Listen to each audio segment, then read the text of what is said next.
Hi friends, welcome back to our channel. So ఈ weekend మనమైతే పులిమామిడి విలేజ్లో ఉన్నటువంటి శ్రీ చీకటి వెంకటేశ్వర స్వామి టెంపుల్ని అయితే ఎక్స్ప్లోర్ చేయడానికి వచ్చాము. సో ఈ టెంపుల్ మన హైదరాబాద్ నుండి 40 కిలోమీటర్స్ డిస్టెన్స్లో అయితే ఉంటుందన్నమాట. యాక్చువల్లీ అసలు ఈ టెంపుల్ ఎలా ఉంది, ఈ టెంపుల్ యొక్క చరిత్ర ఏంది, అండ్ ఈ టెంపుల్కి మనం హైదరాబాద్ నుంచి ఎలా రీచ్ అవ్వాలి, ప్రతిదీ కూడా ఇన్ డీటెయిల్గా ఈ వీడియోలో అయితే ఎక్స్ప్లెయిన్ చేస్తాను. సో అంతకన్నా ముందు ఇంతవరకు మన ఛానల్ ఎవరైతే సబ్స్క్రైబ్ చేయలేదో ఫస్ట్ సబ్స్క్రైబ్ చేసుకోండి, అండ్ ఈ వీడియోని లాస్ట్ వరకు చూసి మీకు నచ్చితే కనుక లైక్ చేయండి. సో సోది లేకుండా let's get into the video. Friends, ఈ టెంపుల్ ముందు చూడండి మీరు, స్పేస్ అయితే చాలా విశాలంగా అయితే ఉంది. ఎంతమంది భక్తులు వచ్చినా కానీ ఇక్కడైతే సరిపోతారు, అండ్ పార్కింగ్ కూడా ఎలాంటి ఇబ్బంది అయితే లేదనమాట. అండ్ ఇక్కడ జాతర సమయంలో ఎంతమంది జనాలు వచ్చినా ఇక్కడైతే సరిపోతారు. అండ్ ఇదే టెంపుల్ ముందు ఒక పాత నీళ్ళ బావి అయితే ఉంది.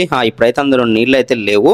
అండ్ దీని పక్కనే ఒక చిన్న హౌస్ లాంటిది అయితే ఉందన్నమాట. అందులో వాటర్ అయితే ఉన్నాయి. అండ్ మార్నింగ్ నేను వచ్చినప్పుడు మోటార్ కూడా వస్తుండే. ఇక్కడ మనం కాలు కడుక్కొని టెంపుల్ లోపలికి అయితే వెళ్లాల్సి ఉంటుంది. సో నేనైతే కాలు కడుక్కొని ఇప్పుడైతే టెంపుల్ లోపలికి వెళ్తున్నా. మీరు టెంపుల్ లోపలికి వెళ్ళేటప్పుడు స్టార్టింగ్ లో అయితే మీకు ఒక రాతి మండపం కనిపిస్తుంది. నేను చూపిస్తున్నాను చూడండి, ఇదే ఆ రాతి మండపం.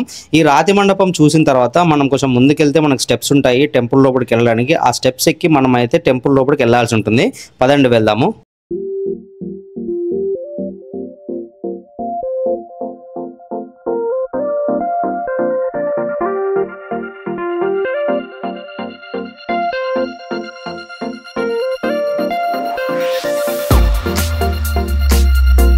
టెంపుల్ ఎంట్రన్స్ ముఖద్వారం చూడండి, ఈ విధంగా అయితే ఉంటుందన్నమాట. ఈ ముఖద్వారం ముందు మనకైతే ఒక పెద్ద రావి చెట్టు ఉంటుంది. అండ్ రావి చెట్టు తర్వాత బలిపీఠం, అండ్ దాని తర్వాత గరుగ్మంతుడు అయితే మనకు దర్శనం ఇస్తాడు. అంటే విష్ణు టెంపుల్స్లో ఎక్కడైనా ఫస్ట్ మనకు గరుగ్మంతుడే ఉంటారు కదా.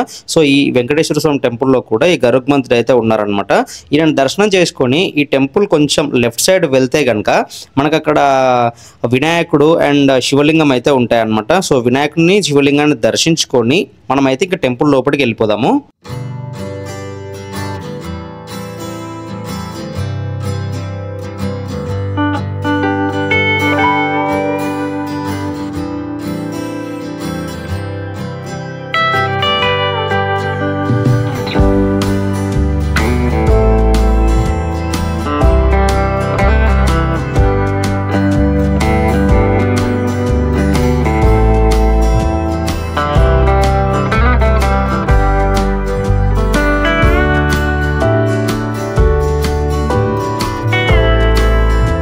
దర్శించుకున్నారు కదా వినాయకుడిని ఇంకా శివుడిని.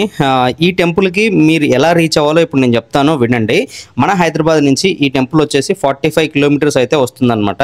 సో మీరు ఫస్ట్ హైదరాబాద్లో ఎక్కడున్నా కోటికి చేరుకోండి. కోటి నుంచి మీకు ఎవ్రీ 1.5 అవర్కి ఒకసారి మహేశ్వరానికి అయితే బస్సెస్ అవైలబుల్గా ఉంటాయి. సో బస్ నెంబర్ వచ్చేసి 253M. సో ఈ బస్ అయితే ఎక్కితే మీరు మహేశ్వరంలో దిగొచ్చు. మహేశ్వరం నుంచి ఈ టెంపుల్కి 6 కిలోమీటర్స్ అయితే ఉంటుందన్నమాట. ఇక్కడికి బస్సెస్ అయితే అవైలబుల్గా ఉండవు, అంటే ఉన్నా కానీ చాలా రేర్గా అయితే ఉంటాయి అనమాట. సో ఇది మన మెయిన్ రోడ్డుకి ఇంకా ఆల్మోస్ట్ ఒక 700 మీటర్స్ లోపలికి నడవాల్సి అయితే ఉంటుందన్నమాట. సో దానికోసం మీరు ఏం చేస్తారంటే మహేశ్వరం నుంచి ఒక ఆటో మాట్లాడుకోండి, అప్ అండ్ డౌన్ ఆటో మాట్లాడుకొని డైరెక్ట్ ఇక్కడికి వచ్చి దర్శనం చేసుకొని మళ్ళీ అయితే వెళ్ళిపోండి. అండ్ నేను సజెస్ట్ చేసేది ఏంటంటే ఓన్ వెహికల్ ఉంటే బెటర్ అనమాట. సో ఓన్ వెహికల్ ఉంటే మీరు ఇంత రిస్క్ తీసుకోవాల్సిన అవసరం ఉండదు. డైరెక్ట్ మీరు గూగుల్ మ్యాప్స్ ఆన్ చేసుకోవచ్చు, లొకేషన్కి రావచ్చు, అండ్ దేవుని దర్శించుకొని వెళ్ళిపోవచ్చు. ఇప్పుడైతే మనము చీకటి గుహలో ఉన్నటువంటి వెంకటేశ్వర స్వామిని దర్శించుకోవడానికి అయితే వెళ్తున్నాము. అండ్ మీరు ఎంట్రన్స్ లో చూడొచ్చు, జయ విజయ ద్వారపాలకులు అయితే దర్శనమిస్తారు. సో వాళ్ళని దాటుకొని మనం అయితే లోపలికి వెళ్ళాల్సి ఉంటుంది. సో మీరు ఇక్కడ చూస్తున్నారు కదా, ఇది ఒక గుహలాగా అయితే ఉంటుందన్నమాట. ఇందులో పంతులు కానీ ఎవ్వరు కానీ లేరు. కొంచెం ఈ టెంపుల్ వచ్చేసి అంటే ఈ గుహలో వచ్చేసి కొన్ని గబ్బిలాలు కూడా ఉన్నాయన్నమాట. సో మీకు కూడా వీడియోలో కనిపిస్తాయి చూడండి. కొంచెం అయితే స్కేరీగానే ఉంది ప్లేస్. మీరు వెళ్తే కనుక మీ ఫ్రెండ్స్ తోటి అయితే వెళ్ళండి. నేనంటే ఒంటరిగా వెళ్ళినాను కాబట్టి కొంచెం స్కేరీగా అయితే ఉందన్నమాట ప్లేస్. ఈ టెంపుల్ చరిత్రలోకి వెళ్ళినట్లయితే ఈ టెంపుల్ నిర్మించింది రామదాసు యొక్క మేనమామలైనటువంటి అక్కన్న మాదన్న కలిసి అయితే ఈ టెంపుల్ నిర్మించారు. సో ఈ టెంపుల్ దగ్గర రామదాసు చెరసాల నుంచి రిలీజ్ అయిన తర్వాత చాలా పెద్ద మహోత్సవం జరిగిందని కూడా చరిత్ర చెప్తుంది. సో చూడడానికి అయితే చాలా అద్భుతంగా ఉంటుంది టెంపుల్. చాలా ఓల్డ్ టెంపుల్ అనమాట ఇది. ఇక్కడ ఇలాంటి ఒక టెంపుల్ ఉందని చెప్పేసి చాలా మందికి అయితే తెలియదు. అందుకని చెప్పేసి చాలా తక్కువ మంది అయితే వస్తున్నారు ఈ టెంపుల్కి. నేను వచ్చిన తర్వాత ఒక 2-3 అయితే వచ్చారనమాట ఈ టెంపుల్లోకి. అండ్ మీరు కనుక ఈ స్వామివారి కొబ్బరికాయ కొట్టాలి అనుకుంటే మీరు వచ్చేటప్పుడే కొబ్బరికాయ కానీ ఇంకా మీరు ఏదైనా తీసుకురావాలంటే అవి అయితే తీసుకొచ్చుకోండి. ఎందుకంటే ఇక్కడ ఎలాంటి ఫెసిలిటీస్ అయితే లేవు, కొబ్బరికాయలు కూడా దొరకవు ఇక్కడ.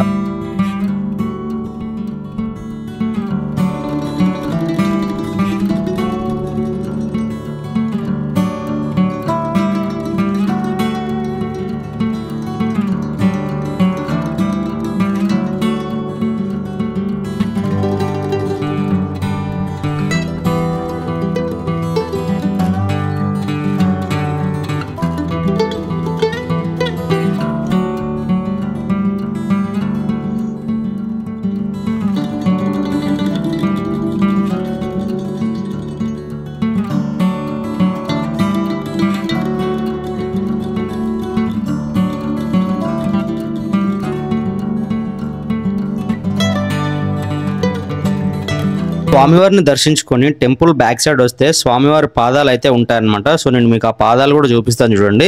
అంటే టెంపుల్ బ్యాక్ సైడ్ వచ్చిన తర్వాత కొంచెం ముందుకెళ్తే మీకు అక్కడ రాళ్ళు కనిపిస్తున్నాయి కదా, రాళ్ళపైన ఒక జెండా కూడా కనిపిస్తుంది చూడండి. సో ఇక్కడైతే స్వామివారి పాదాలు ఉంటాయి, నేను మీకు చూపిస్తాను చూడండి. సో ఇక్కడ మీకు చూపిస్తున్నాను చూడండి, ఇవే అన్నమాట ఈ స్వామివారి పాదాలు. సో స్వామివారి పాదాలను కూడా దర్శించుకొని, అండ్ ఇక్కడ కొన్ని రూమ్స్ అయితే ఉన్నాయి. ఆ రూమ్స్ లో ఏమున్నాయి ఏంటి అనేది నాకు కూడా అంత కనిపించలేదు. సో మీకు కెమెరా పెడతాను, మీరు కూడా చూడండి ఒకసారి.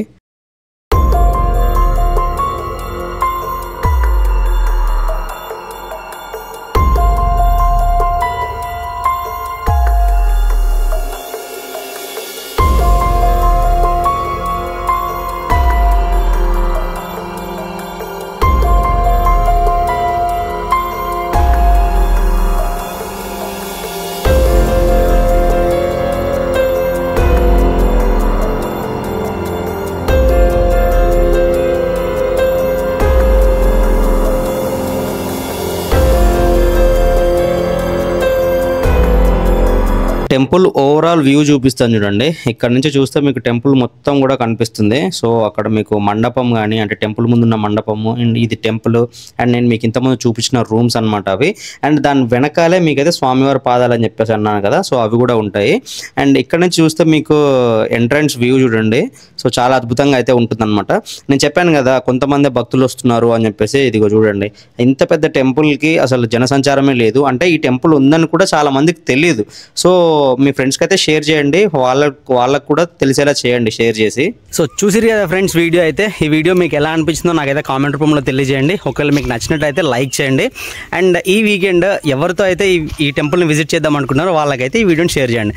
నెక్స్ట్ వీకెండ్ ఇంకొక మంచి ప్లేస్ తోటి అయితే, ఇంకొక మంచి వీడియో తోటి అయితే కలుద్దాం. Until then bye.